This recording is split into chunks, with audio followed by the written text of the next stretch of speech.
Hello everyone, and welcome back to Spooky Hut. I know many of you listen to these videos to help you fall asleep, so before you doze off, it would be great if you could leave a comment letting me know where you're listening from around the world. If you're enjoying the episodes, don't forget to hit like and subscribe. Now let's get cozy, relax, and get started. I used to believe that reality was concrete, a series of moments moving forward in an unchangeable line. Time, as we know it, was supposed to be dependable. Seconds passed, minutes stacked up, and life progressed in a straight, measurable direction. But then something happened to me, something I still can't explain, something that made me question everything I thought I knew. I'll start from the beginning. My name is Jonathan McAllister. I'm 35, a software developer by trade, living a quiet life in the suburbs of Portland, Oregon. Nothing remarkable ever happened to me until the day my life started to feel like a glitch in some cosmic program. It began with little things. At first, they were the types of experiences you can brush off, tell yourself you're just tired, overworked, or stressed out. But soon, the glitches became too strange to ignore. The first incident took place about 6 months ago. I was driving home from work on a route I'd taken 100 times before. It was a warm, clear evening, and the sun was just beginning to set. I remember the glow of the light filtering through the trees lining the road, casting long shadows across the pavement. I wasn't particularly tired, just focused on getting home. As I approached the intersection where I normally turned right, I blinked. And that's when everything changed. When I opened my eyes, I wasn't at the intersection anymore. I wasn't even close to it. Instead, I was sitting in my car in the middle of a country road I didn't recognize. The trees were gone, replaced by open fields that stretched out for miles, and the setting sun had vanished, replaced by the full brightness of midday. At first, I thought I'd fallen asleep behind the wheel and driven off somewhere without realizing it. I pulled over to the side of the road, my hands shaking as I tried to get my bearings. I grabbed my phone to check the GPS, but the screen was blank. It was dead, despite having nearly a full charge when I left the office. Panic gripped me as I sat there, staring at the unfamiliar landscape. I couldn't understand what had just happened. It was as though I'd been ripped out of one moment and dropped into another without warning. I hadn't driven here. Of that I was certain. But somehow, I was here, in a place that shouldn't have existed on my route home. I sat there for what felt like an eternity, trying to convince myself it was just some kind of elaborate daydream or an episode of lost time. But the details were too vivid, too real. I could feel the coolness of the air, hear the distant hum of cicadas in the grass. I wasn't dreaming. This was real. Eventually, I managed to restart my car and drive in the direction I thought might lead me home. After what felt like hours, I found my way back to familiar territory, but something had changed. I couldn't shake the feeling that the world had somehow shifted around me, like I'd stepped out of sync with the normal flow of time. That night, I told myself it was a fluke, a weird moment of zoning out or a stress-induced blackout. I didn't tell anyone about it because, honestly, who would believe me? I hardly believed it myself. But then it happened again. And this time, there was no denying it. A few weeks later, I was at the grocery store, walking down the aisle for canned goods. I remember clearly grabbing a can of soup, placing it in my cart, and turning to head toward the checkout. But as soon as I turned the corner of the aisle, I was standing in a completely different section of the store. The shelves that had been lined with soups and sauces were gone, replaced by rows of cleaning supplies and paper towels. And here's the thing, it wasn't just that I had gotten turned around. I was holding a roll of paper towels in my hand. My cart was gone. The soup was gone. It was like the entire trip had been rewritten without my consent. I dropped the paper towels and stared around in disbelief. A cold sweat broke out on the back of my neck as I tried to make sense of what had just happened. One moment, I'd been in the canned goods aisle, and the next, it was as though reality had skipped forward, placing me somewhere I hadn't been a second ago. I left the store in a daze, barely able to remember driving home. The entire experience felt wrong, like someone had pressed fast forward on my life and I'd been dumped into a scene I hadn't lived through. By now, I couldn't chalk it up to coincidence. Something was happening to me, and it wasn't just random lapses in memory or awareness. It was like I was slipping out of my life and being dropped back into it in a different spot, like a scratched record skipping ahead without warning. The third incident confirmed it. I was at home, relaxing on the couch one Saturday afternoon, watching TV. The show I was watching cut to commercial, and I leaned back, letting my mind drift.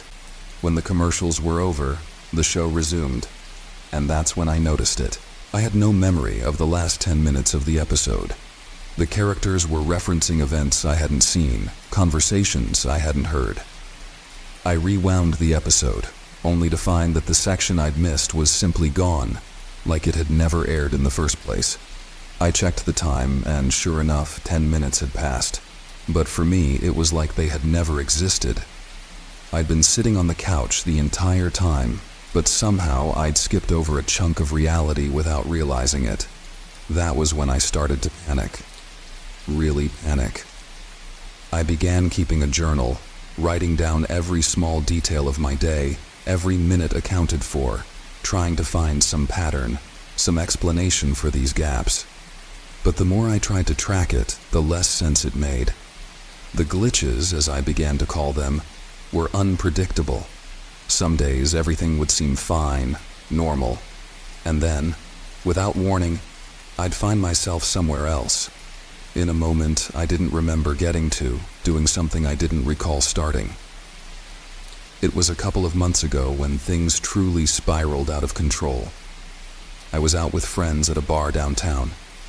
We'd been there for a couple of hours, laughing and chatting over beers, when I excused myself to use the restroom. As I stepped out of the bathroom, everything around me shifted. The noise of the bar, the clinking of glasses, the chatter of voices. It all vanished. I was no longer in the bar. Instead, I was standing in the middle of a street. But it wasn't the street outside the bar. It was somewhere else entirely. The buildings were different, older. The streetlights cast long, eerie shadows across the pavement, and the air smelled wrong, stale, like it hadn't moved in years. I turned in circles, my heart pounding in my chest, trying to make sense of where I was. But there was no one around. The street was empty, and the buildings loomed over me like silent sentinels. It was as though I'd stepped into another time, another place, one that didn't belong to me. I don't know how long I stood there, paralyzed by confusion and fear. Minutes? Hours? Time had lost all meaning. But then, just as suddenly as it had begun, it was over. I blinked, and I was back in the bar, my friends sitting at the table laughing as though nothing had happened. But for me, everything had changed. I was no longer sure that the world I was living in was real. I was slipping, falling between cracks in time, between different versions of reality, and I had no control over it. I tried to find help. I visited doctors, therapists, anyone who might be able to explain what was happening to me. But no one had any answers. I was tested for every neurological condition under the sun, but every scan came back clean. No abnormalities, no signs of trauma or illness. I became obsessed with researching time slips and glitches in reality. To my surprise, I found countless stories online of people who had experienced similar phenomena. People who had suddenly found themselves in places they shouldn't have been. People who had lost chunks of time. People who had seen things that didn't belong in their world. But no one had answers. Theories ranged from alternate dimensions to glitches in the fabric of time itself, but no one knew for sure. All I knew was that it was happening to me, and it was getting worse. The incidents became more frequent, more extreme. Sometimes I'd lose entire days, waking up in places I had no memory of going. Other times I'd see things, shadows, figures out of the corner of my eye, that didn't seem to belong to this reality. I was terrified, living in a world that no longer felt stable, no longer felt real. It's happening again as I write this. I can feel the world slipping around me, the edges of reality blurring and twisting. I'm scared, more scared than I've ever been. I don't know where I'll end up when this is over, or if I'll even be the same person when I return. I don't know if anyone will believe this story. But if you're reading this, know that reality is not as solid as we think it is. There are cracks in the fabric of time, and sometimes people like me fall through them. And when you do, there's no telling where or when you'll end up. It started like most strange occurrences do, with something subtle. A barely there sensation, easily brushed off as the wind, a creaky floorboard, or an old house settling in its bones. But I couldn't shake it. The feeling that someone else was there, lingering just out of sight. I remember the first night clearly. The old house had been mine for 3 weeks. A fixer-upper I'd been excited to make my own. It was a Victorian, all towering spires and narrow hallways, with peeling wallpaper that told stories of better days. That night, I was sitting on the couch watching some mindless show to unwind when I heard it. A faint, rhythmic creaking from upstairs. Thump, thump, thump. Footsteps. Slow, deliberate, pacing back and forth in the upstairs hallway. At first, I laughed it off, figuring it was the wood contracting in the cool night air, as houses sometimes do. But the noise didn't stop, and it didn't sound random. It sounded like someone was walking. I muted the TV, my heartbeat filling the sudden silence. The footsteps continued, each one spaced perfectly apart, like a person strolling back and forth. I stood and moved cautiously toward the staircase, staring up at the dark landing above. "Hello?" I called, my voice sounding weak and foolish in the stillness. No answer, of course.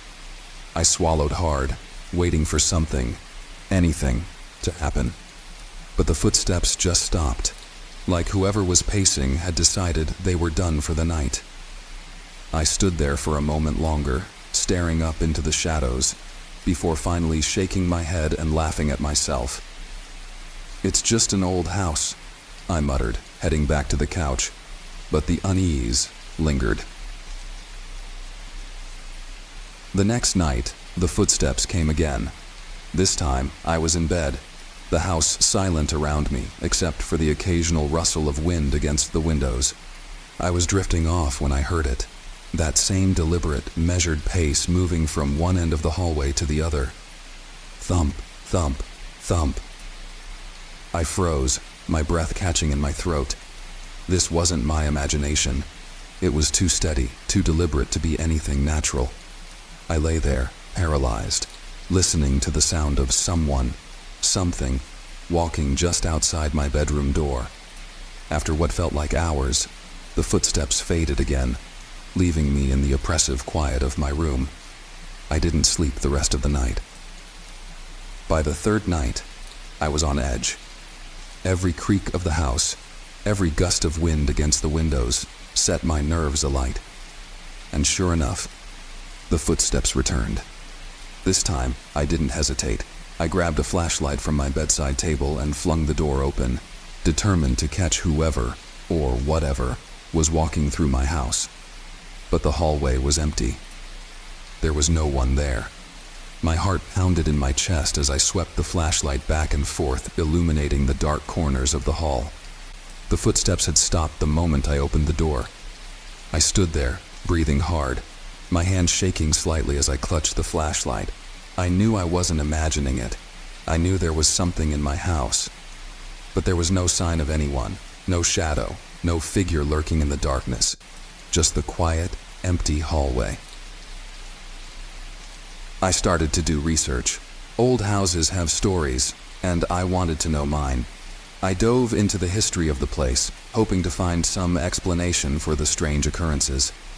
The house had been built in the late 1800s by a wealthy businessman, but it had changed hands many times since then. There were whispers about one of the former owners, a man named Victor Carraway, who had mysteriously disappeared in the 1920s. Carraway had been a reclusive man, known for his eccentricities and rumored to have dabbled in the occult. He vanished one night without a trace, leaving his wife behind. Some said she had gone mad after his disappearance, claiming that she could hear his footsteps in the hallway every night, pacing back and forth, searching for something or someone. The story sent a chill down my spine.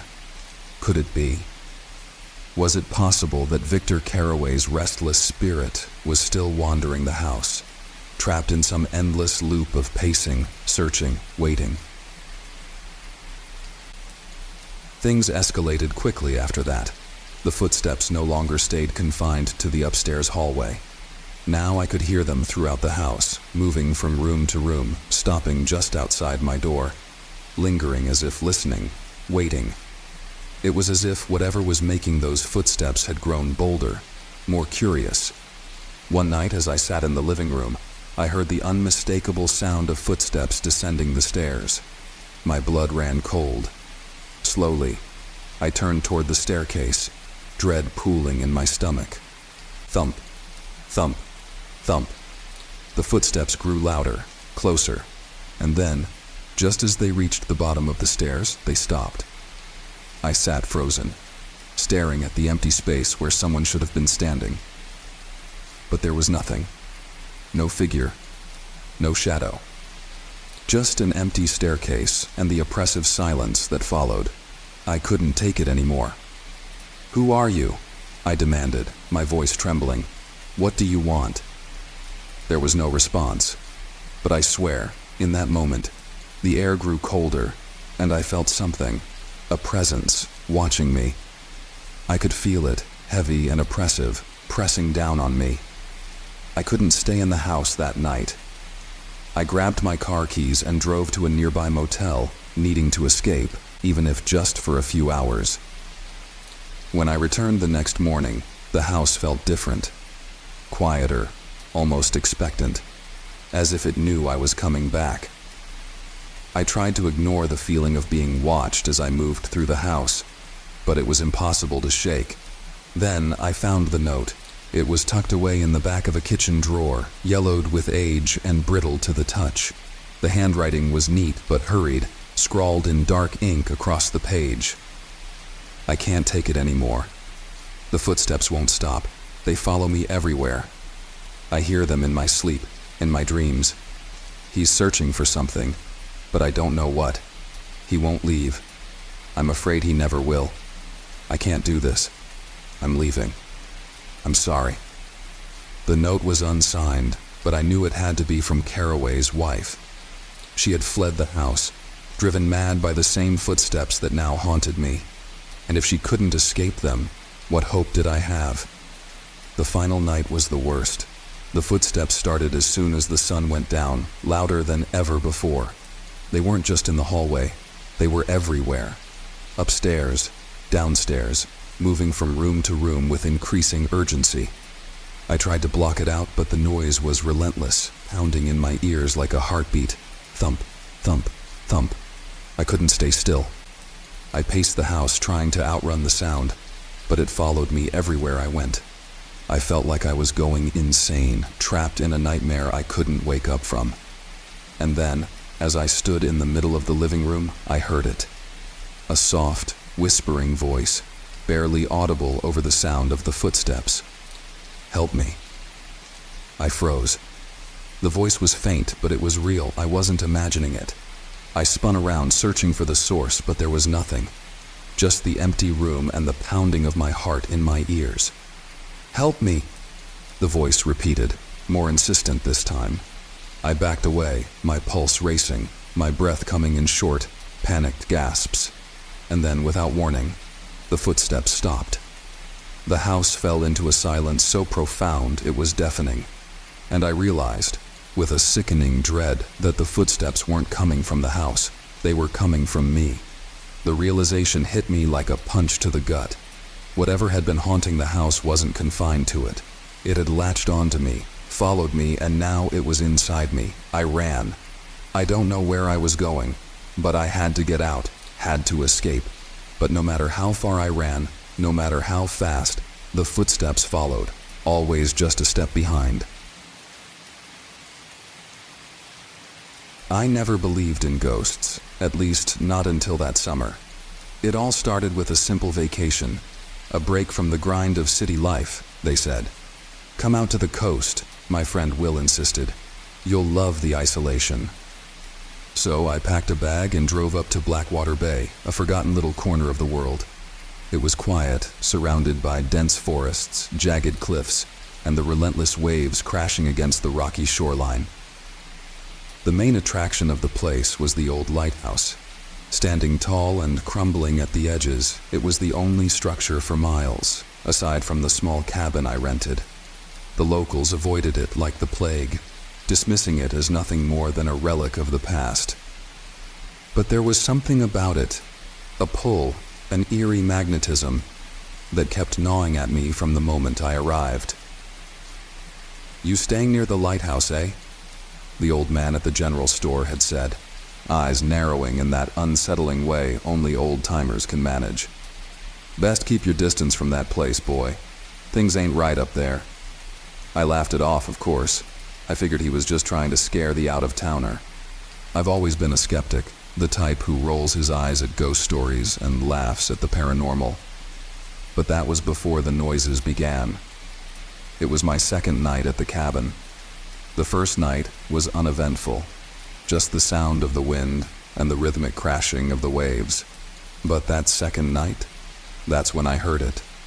A low, distant wail, like the howl of a lost soul.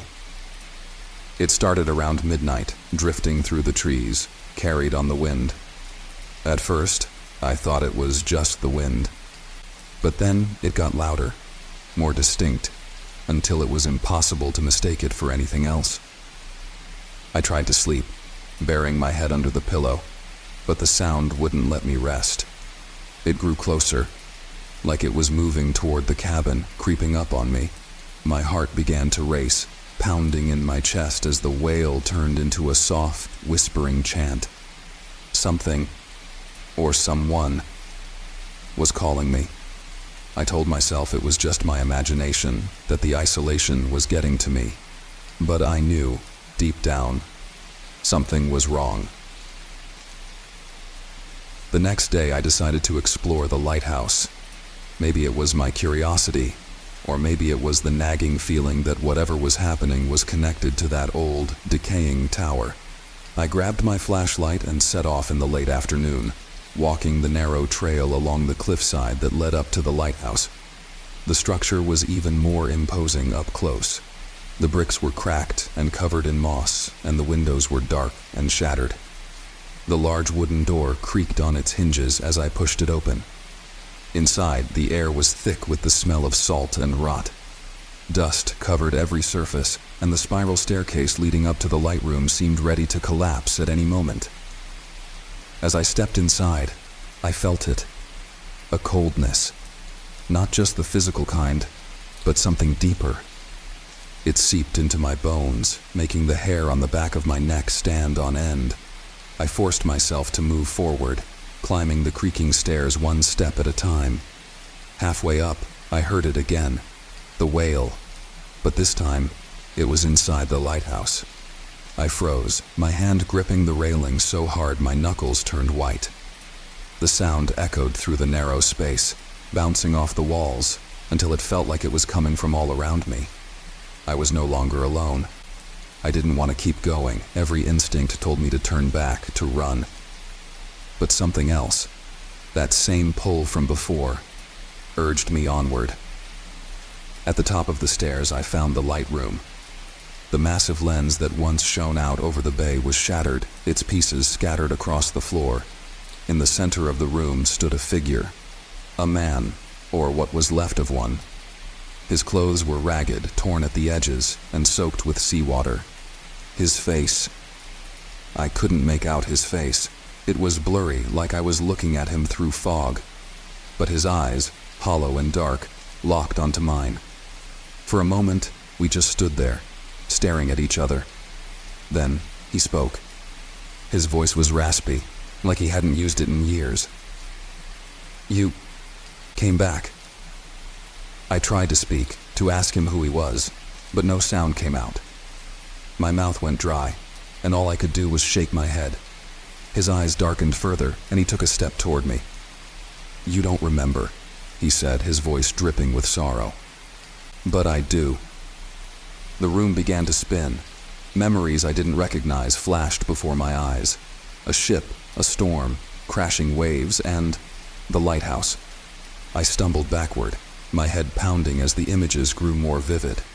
I saw myself, younger, standing on the cliffside during a storm, watching as a ship struggled against the waves. "You let us die," the ghostly figure whispered, now inches from my face. "You left us to drown." I stumbled back, nearly falling down the stairs as his words clawed at my mind. I had never been here before. Had I? The visions didn't make sense, but they felt so real. The storm, the shipwreck, the cries for help, it was like I had lived it. I bolted down the stairs, my breath coming in ragged gasps. The air around me felt heavy, suffocating, as if the walls themselves were closing in. I had to get out of there. I burst through the door of the lighthouse and sprinted back toward the cabin, the wind howling in my ears. But no matter how fast I ran, the wail followed me, growing louder, more desperate. That night I didn't sleep. The visions continued, invading my mind every time I closed my eyes. I saw the ship again, saw it crash against the rocks. I heard the screams of the crew, saw their hands reaching out from the water, begging for help that never came. I was there, watching. I was the lighthouse keeper. But that couldn't be. That was 100 years ago. And yet, the memories wouldn't leave me. The next morning, I packed my things. I couldn't stay any longer. But as I threw my bag into the car, I noticed something in the distance. The lighthouse. It was shining. The shattered lens was whole again, and the light beamed out over the bay, as if guiding a lost ship to safety. I couldn't breathe. My mind reeled. That place was a ruin. It couldn't possibly be working. And yet, there it was, bright as day, its beam sweeping across the water. I knew then that I had to leave. But as I climbed into the car and turned the key, I heard it again, the wail. Only this time it wasn't far away. It was right behind me. A cold hand gripped my shoulder, and before I could turn to look, a voice whispered in my ear, soft and venomous. "You can never leave." The car stalled, the engine choking out as the wail filled my head, louder and louder, until it was all I could hear. The figure stood in the rearview mirror, his hollow eyes staring into mine, and I knew in that moment that I would never escape Blackwater Bay. I would never leave the lighthouse, because I was already part of it. I always had been. The silence of the desert was absolute. That kind of suffocating quiet where the wind itself feels like it's holding its breath. I had always been fascinated by the vast emptiness of it, but tonight was different. The sand under my boots felt like it had a pulse. The distant mountains loomed like shadows with eyes, and the moon, full and unnaturally bright, seemed to watch my every move. It started as a simple camping trip, a weekend getaway to clear my head after a particularly rough few months. I had been laid off from my job, my relationship had fallen apart, and the city felt too claustrophobic. The desert seemed like the perfect place to disappear for a while.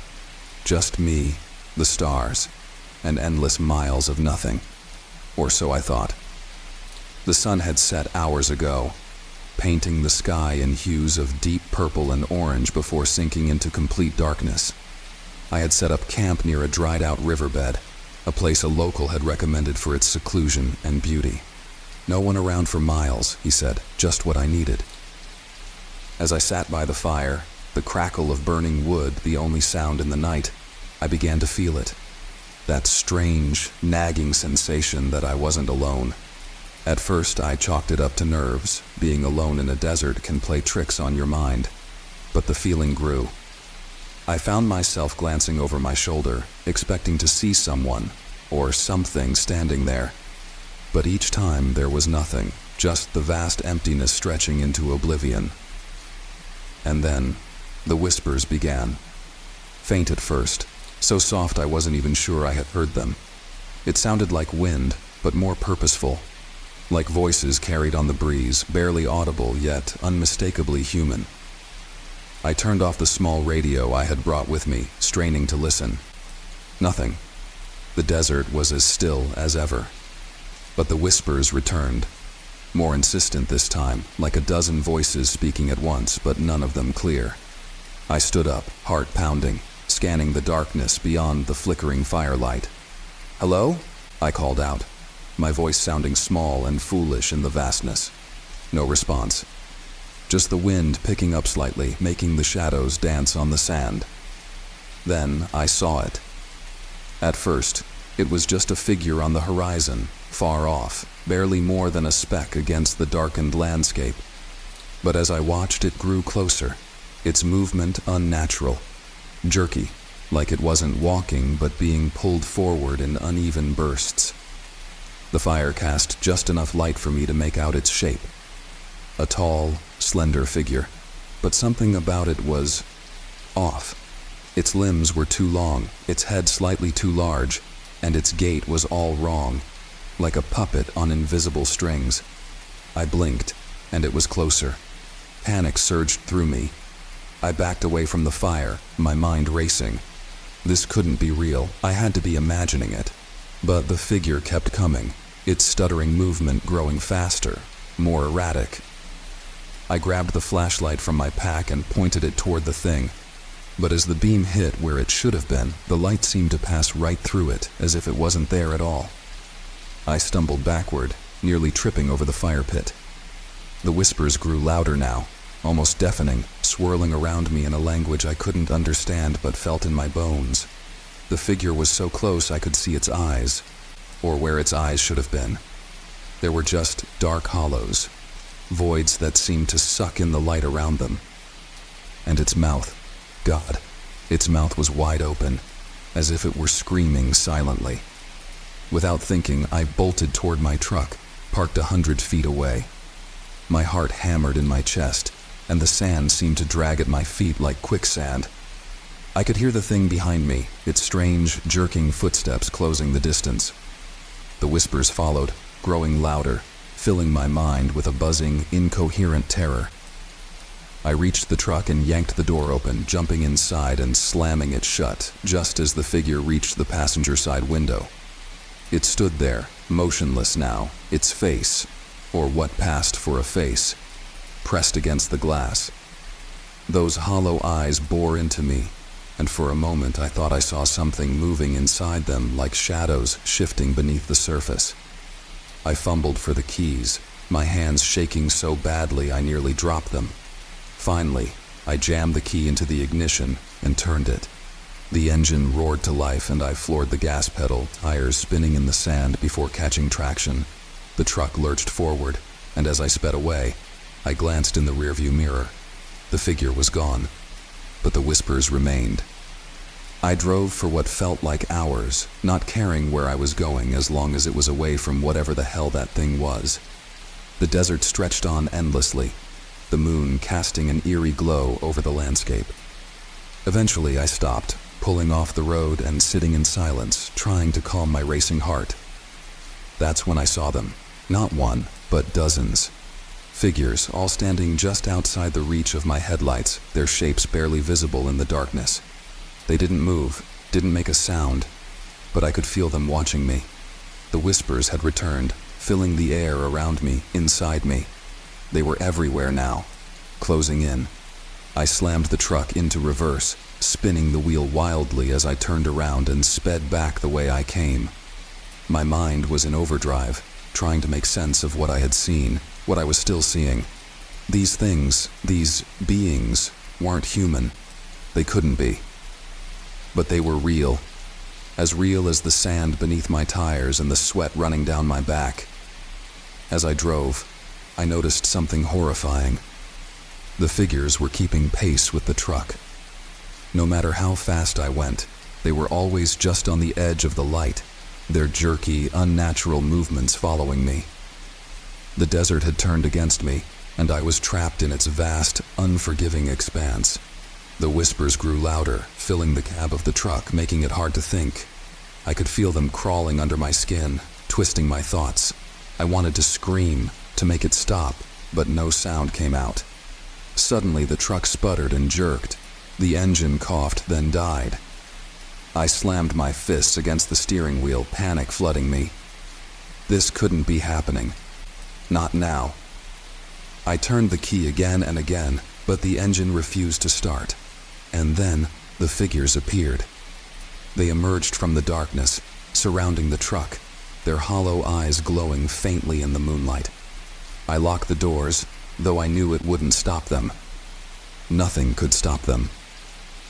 They pressed closer, their faces contorting into grotesque shapes, mouths stretching impossibly wide.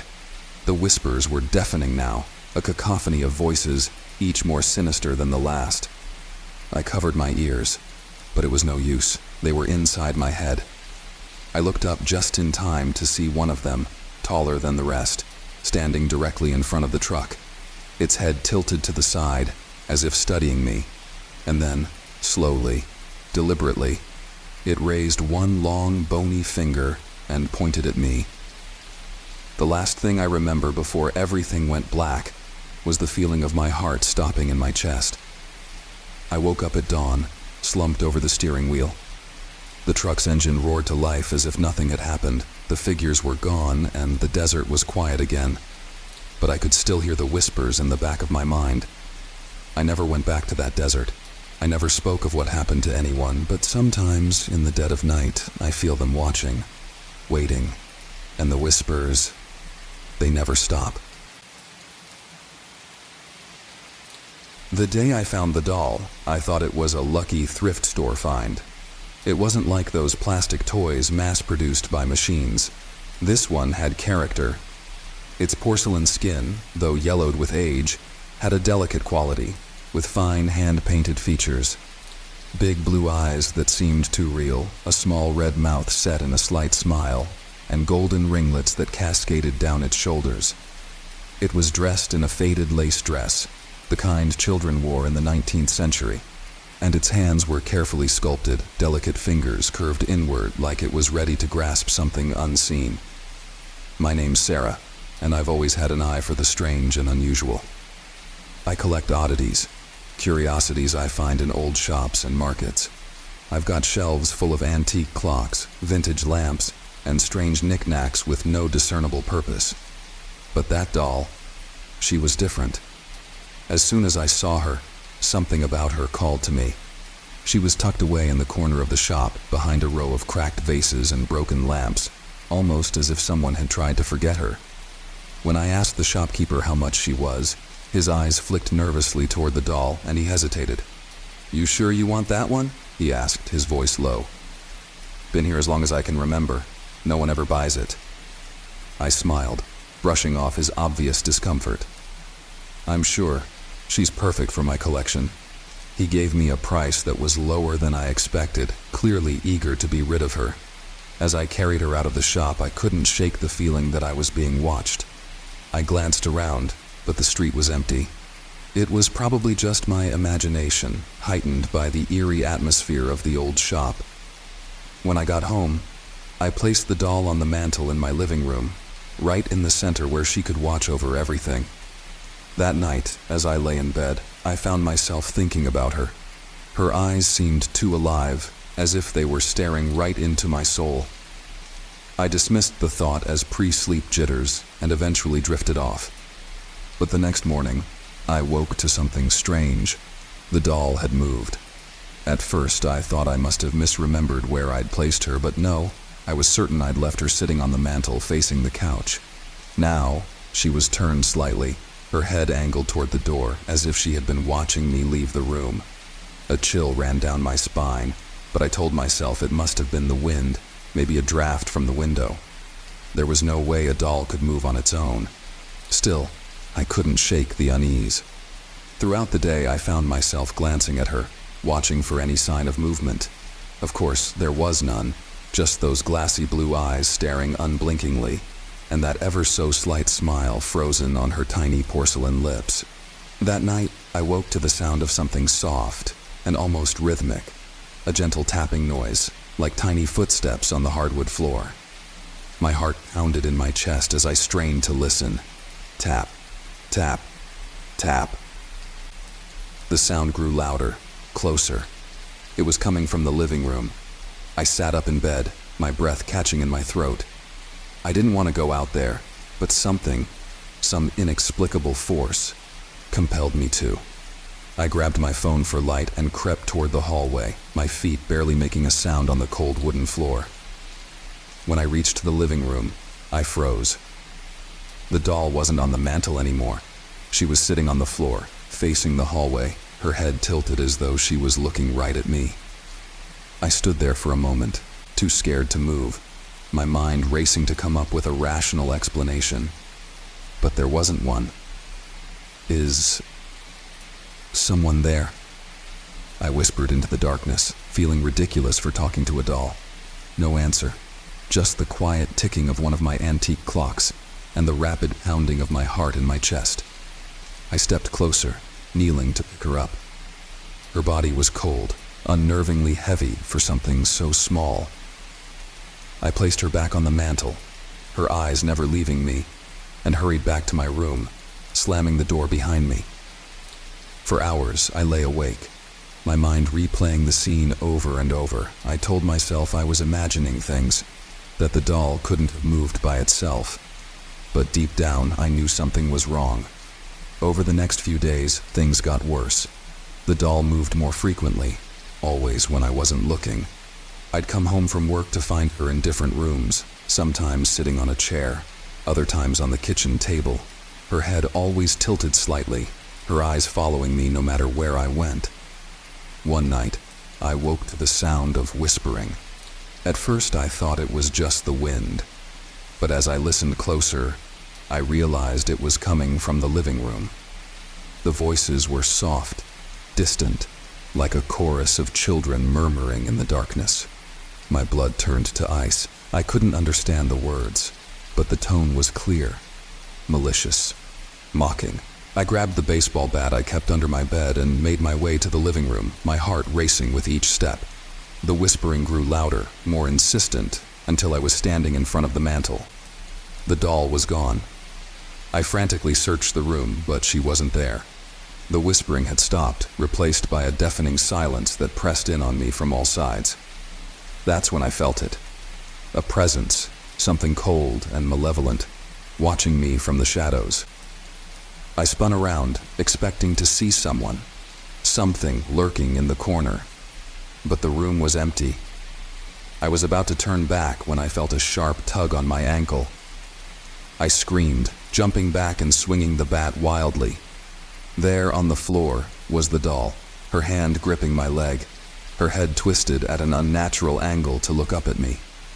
Her smile was wider now, her lips curled in a grotesque grin that hadn't been there before. I stumbled backward, dropping the bat in my panic.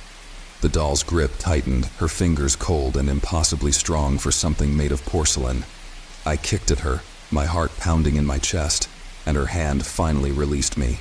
I ran to the kitchen, grabbed a garbage bag, and shoved the doll inside, not caring if I broke her. I couldn't stand the sight of her anymore, the feel of her tiny hands clutching at my skin. Without hesitation, I took the bag outside and threw it in the dumpster, slamming the lid shut. For the first time in days, I felt a sense of relief. It was over. Or so I thought. That night, I slept deeply for the first time since I'd brought the doll home. But when I woke the next morning, I felt something cold and hard pressing against my side. I turned, dreading what I already knew. The doll was lying in bed beside me, her wide blue eyes staring into mine, her hand resting gently on my arm. I screamed, jumping out of bed, my mind racing. How was this possible? I had thrown her away. I had seen the dumpster lid close, heard the satisfying thud as the doll hit the bottom. But here she was, as if she had never left. I couldn't stay in that house any longer. I packed a bag and drove to a nearby motel, desperate to get away from the doll, from the whispers, from whatever evil was haunting me. But it followed. That night, as I lay in the musty motel bed, I heard it again. The tapping. The soft, rhythmic sound of tiny footsteps on the floor. I turned on the light, my hands shaking, and there, sitting on the dresser, was the doll. Her smile was wider now, her eyes darker, as if something else was looking out from behind them. I don't know how she keeps finding me. I don't know what she wants, but I can't escape her. Everywhere I go, she follows. I've tried destroying her, burning her, smashing her with a hammer. But no matter what I do, she always comes back, whole and unharmed, her smile growing wider each time. I don't sleep anymore. I can't. The whispers are always there, filling the silence, creeping into my mind. I can feel the doll watching me, waiting for the moment when I'll finally break. I don't know how much longer I can last, but one thing is certain. The doll isn't just haunted. She's alive, and she's coming for me. It started on a Wednesday night. I remember because the whole day had felt off, like I'd been living in a dream, the kind that makes you uneasy for reasons you can't quite place. I'd brushed it off as stress, work piling up, bills needing to be paid, and the endless routine of being a 34-year-old nobody working a dead-end job. But that night, something changed, and I'd give anything to go back and just have an ordinary, bad day instead. I had just moved into a small, run-down apartment in a part of town where the streetlights flickered, and the nights were always too quiet. It wasn't much, but it was all I could afford after the breakup. The place had this old, musty smell, like it hadn't been lived in for decades. The landlord said it was vacant for years, but he didn't elaborate. At the time, I didn't care. I just needed somewhere cheap to crash while I tried to rebuild my life. That Wednesday night, I went to bed earlier than usual. Exhaustion weighed down my eyelids, and I was hoping for a solid 8 hours. But sleep didn't come easy. You know that feeling when you're being watched? That's what hit me as soon as I settled under the covers. At first, I thought it was my imagination, the result of moving into a new place that didn't yet feel like home. But the feeling wouldn't go away. The room was dark, save for the faint light creeping in through the blinds from the street lamp outside. I kept telling myself I was alone, but no matter how much I tried to shake it off, I couldn't ignore the weight of it, the sensation of eyes on me. I rolled onto my back and stared at the ceiling, but something tugged at my peripheral vision. At first, I refused to look, scared that if I turned my head, I'd see something I wasn't ready to face. But curiosity got the better of me, like it always does, and I slowly shifted my gaze to the corner of the room. That's when I saw it. A shadow, darker than the rest of the room, standing in the far corner, just beyond the reach of the light from the street lamp. It wasn't just the absence of light. It was more like the shadow was thicker, as if it were absorbing the surrounding darkness. I blinked hard, thinking it was just my tired eyes playing tricks on me. But when I opened them again, it hadn't gone away. It was tall, unnaturally so, and humanoid in shape. But there was no detail, just a dark, looming figure. My breath caught in my throat, and for a moment, I was paralyzed with fear, staring at the thing, my heart pounding in my chest so loudly I was sure it could hear it. I forced myself to sit up, my movements slow and cautious, afraid that any sudden gesture might provoke it. The shadow didn't move, but I could feel it watching me. That's the thing. I could feel it. The weight of its stare pressed down on me, heavy and suffocating, like it was waiting for something, but I didn't know what. I wanted to scream, to run, but my body wouldn't respond. Every nerve in me screamed for me to get up, to leave. But I was frozen in place, transfixed by the thing that shouldn't have been there. Eventually, exhaustion took over, and as insane as it sounds, I must have fallen asleep with that thing standing in the corner of my room. I woke up the next morning in a cold sweat, heart racing, as if I had run a marathon. The daylight made the room seem normal again, safe. I convinced myself it had been a nightmare. a vivid hallucination brought on by stress and fatigue. That day, I tried to laugh it off, telling myself I was just being paranoid. But deep down, I knew something had changed. The following night, the same feeling returned. As soon as I lay down, the hairs on the back of my neck stood up. I didn't want to look, but I knew it was there, watching me again.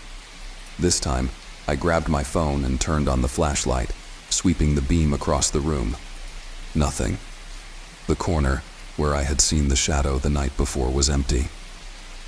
The rest of the room looked normal too. But the feeling of being watched didn't go away. It lingered, stronger than before.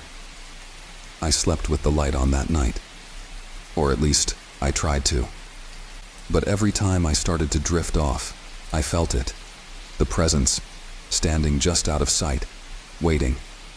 I kept the light on for 3 nights straight, trying to ward off the creeping dread that had taken root in my mind. It wasn't until the 4th night that things took a turn for the worse.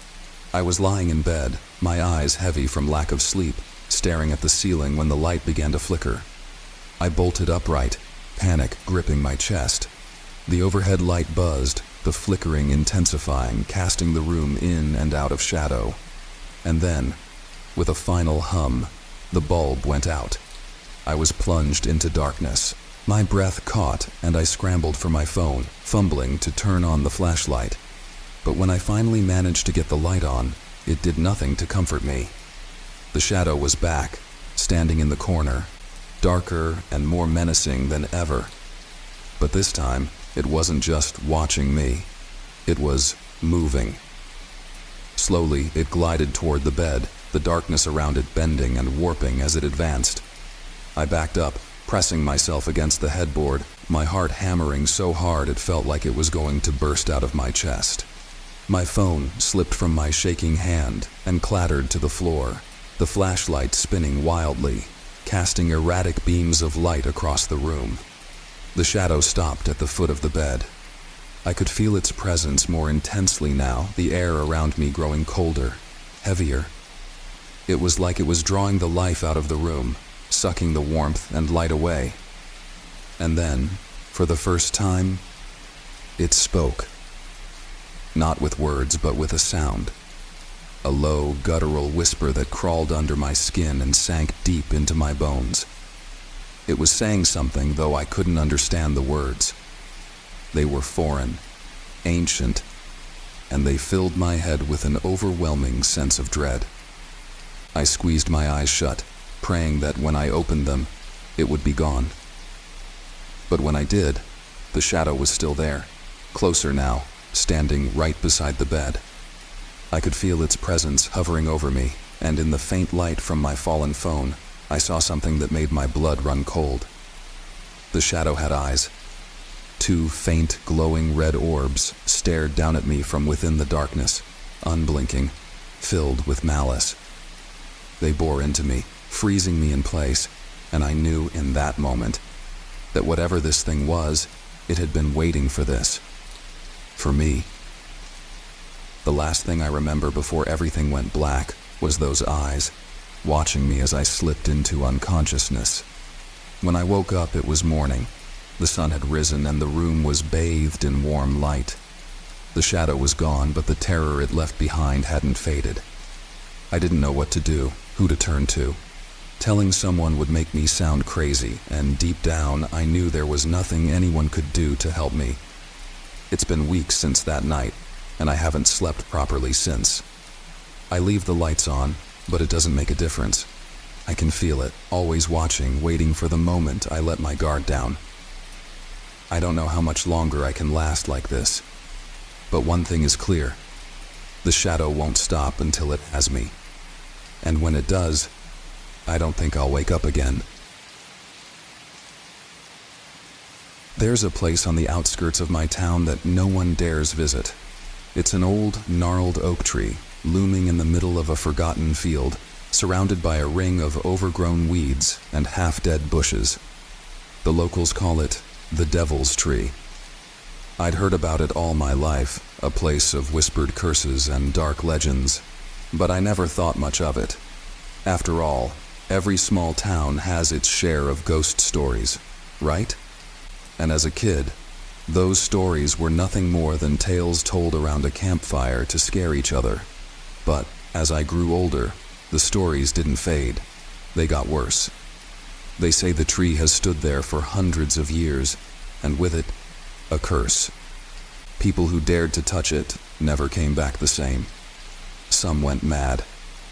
Others vanished altogether. The brave ones who got too close claimed they felt the ground tremble, the air grow thick with the scent of sulfur.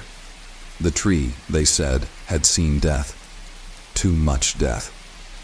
It was a gateway to something evil, something that the earth itself was trying to choke off with weeds and wild growth. I wasn't one to believe in curses or old wives' tales. I was a rational person, or at least I thought I was, until the summer of 2018. It started on a sweltering July day. My best friend Jason and I had been hanging out at my place, trying to escape the oppressive heat. Boredom set in quickly, and we found ourselves scrolling through our phones, seeking some kind of adventure. That's when Jason, with his usual reckless grin, tossed out an idea that chilled me to the bone. "Let's check out the Devil's Tree," he said, his eyes gleaming with mischief. I laughed, though it felt forced. "You're kidding, right? No one goes there." "Exactly. Think about it, man. No one's been near that thing in years. We could be the first to go up close, take a picture or something, and come back with an awesome story. You're always saying you want to get out of this boring town. Well, here's something memorable." I hesitated, but Jason was persistent. He always had been. Eventually, after enough goading and a few beers to bolster my courage, I agreed. It was just a tree after all. How bad could it really be? The field where the Devil's Tree stood was about a mile outside town, along an old, rarely used dirt road. By the time we got there, the sun had started to dip below the horizon, casting long shadows across the landscape. The air grew cooler, but something else settled in too, an unnatural stillness. There was no birdsong, no wind, no sounds at all, except the crunch of our boots on the dry ground. "There it is," Jason said, pointing ahead. And there it was, the tree. It was massive, its bark almost black, twisted and knotted in ways that didn't seem natural. The branches stretched out like skeletal arms, clawing at the sky. Something about it felt wrong, like the very space around it was bending, warping reality. The closer we got, the more the air seemed to thicken, growing dense and oppressive. I stopped in my tracks.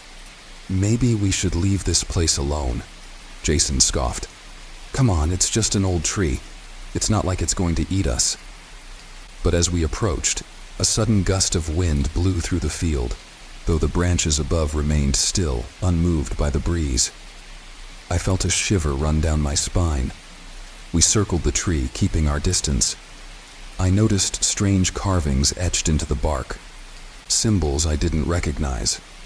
Some looked like runes, others like ancient markings, the kind you'd see in an old, forgotten text. They were crude, violent even, and my skin crawled as I stared at them. "What do you think those mean?" I asked. Jason shrugged. "Probably some kids messing around years ago. Maybe it's just graffiti." I wasn't so sure. Jason, always braver, or more foolish than I was, moved closer. He reached out to touch the bark, his fingers brushing over one of the symbols. The moment his hand made contact, the air around us shifted. It was subtle at first, a low hum beneath the surface of everything. But then it grew. The ground seemed to tremble beneath our feet, and the once still branches above us creaked, groaning as though the tree itself was coming alive. "Did you feel that?" I asked, my voice shaking. Jason pulled his hand back quickly, rubbing his palm as if the tree had burned him. Yeah, I felt it." We both stood there, staring at the tree, neither of us speaking. Then, out of the corner of my eye, I saw movement, something darting between the branches. "Did you see that?" I whispered, my heart racing. Jason shook his head, but I could tell by the look in his eyes that he'd seen it too. Something was there, in the tree, watching us. "We should go," I said, my voice barely a whisper. Jason nodded, and we started to back away. But just as we turned to leave, a sound pierced the air. It was faint at first, almost like a whisper, but it grew louder and louder until it was unmistakable. Laughter. Not the joyful kind, but a high-pitched mocking cackle, as if something deep within the tree was amused by our fear. I looked back, my blood running cold. A figure, barely visible in the dim light, was standing at the base of the tree. It was a woman, or at least she looked like a woman. Her skin was pale, almost translucent, and her eyes were completely black, void of any light, any life. She smiled at us, her mouth stretching too wide, unnaturally wide, revealing rows of sharp, jagged teeth. My legs turned to jelly, and I nearly collapsed as the figure took a step toward us, her movements slow and deliberate, like a predator toying with its prey. "Run!" Jason screamed, grabbing my arm and pulling me with him. We sprinted across the field, our feet pounding the earth as the laughter grew louder, chasing us into the night. I didn't dare look back, but I could feel her, following us, her presence pressing against the back of my mind. We didn't stop until we reached the edge of town, panting and gasping for air. When we finally slowed down, the laughter had stopped, but the terror remained. Neither of us spoke as we made our way back to my house, too shaken to even comprehend what had just happened. That night, I barely slept. Every time I closed my eyes, I saw her face, those black, empty eyes staring into my soul, that grotesque smile haunting my thoughts. I couldn't shake the feeling that we had disturbed something ancient, something evil. The next day, Jason didn't show up for work. I called him, texted him, but there was no answer. I figured he was probably just shaken up, like I was. But when he didn't respond for 2 more days, I went to his house. His car was in the driveway, but there was no sign of him. The door was unlocked, so I let myself in, calling his name as I stepped inside. The house was eerily quiet, and as I made my way to his bedroom, I felt the same oppressive stillness that had surrounded the tree. Jason was sitting on the edge of his bed staring out the window. He didn't even acknowledge me when I walked in. "Jason?" I called softly. He didn't move. I walked closer, and that's when I saw it. His hand, his right hand, the one he'd used to touch the tree, was black, the skin shriveled and cracked, like it had been burned from the inside out. His eyes were wide open, bloodshot, and there was a look of pure terror etched across his face. I shook him, but he didn't respond. He just kept staring out the window, muttering under his breath. I leaned closer, trying to make out the words. "She's coming," he whispered, over and over again. "She's coming for me." I stumbled back, my heart racing. I knew exactly who he was talking about. The woman from the tree. I called an ambulance, but by the time they arrived, Jason was gone. Not dead, just gone. Vanished. His house was empty, his car still in the driveway, but there was no sign of him. It was like he'd been swallowed by the darkness. I've never been back to the Devil's Tree since that night, and I never will. But sometimes, late at night, when the wind howls through the town, I hear her laughter, and I know deep down that she's still out there, waiting for the next fool to come too close.